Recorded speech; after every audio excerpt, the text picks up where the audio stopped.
और सुंदर वो भोलेनाथ का कहान का वो तोला कही थे डमरू वाला महिमा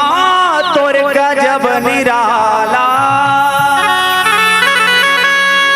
जटा जूट साजे हो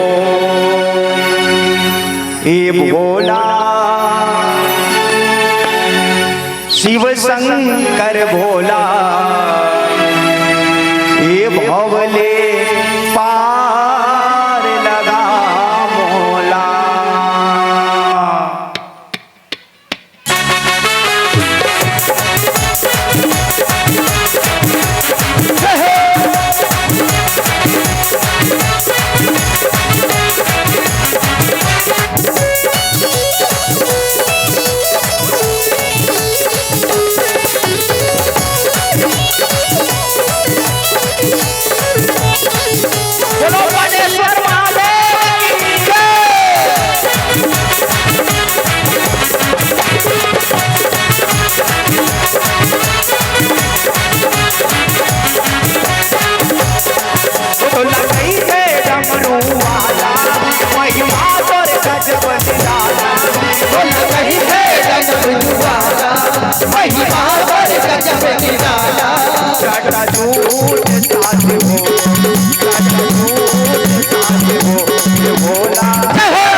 देखो हमन भोला कहो तो का कहू तुम ना जय हो। तैयार हो ना सब लोग हाथ उठा करना चलो चलो ये भोला सब लोग हाथ ऊपर फेंकना चलो ये भोला ये भोला ये भोला शिव शंकर भोला ये भोले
बेबेली टांग पत्ती हो हाँ चलो ये भोला ये भोला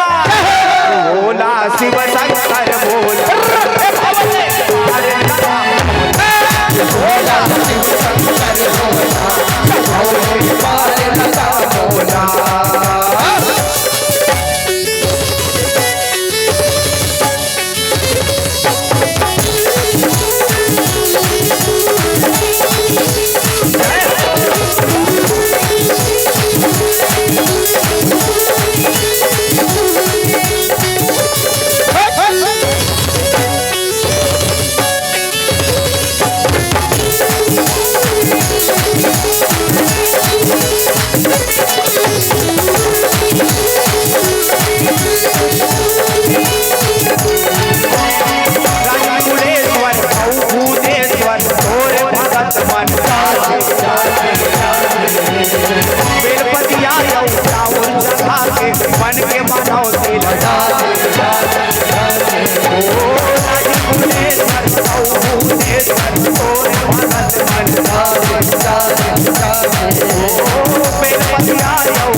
बोल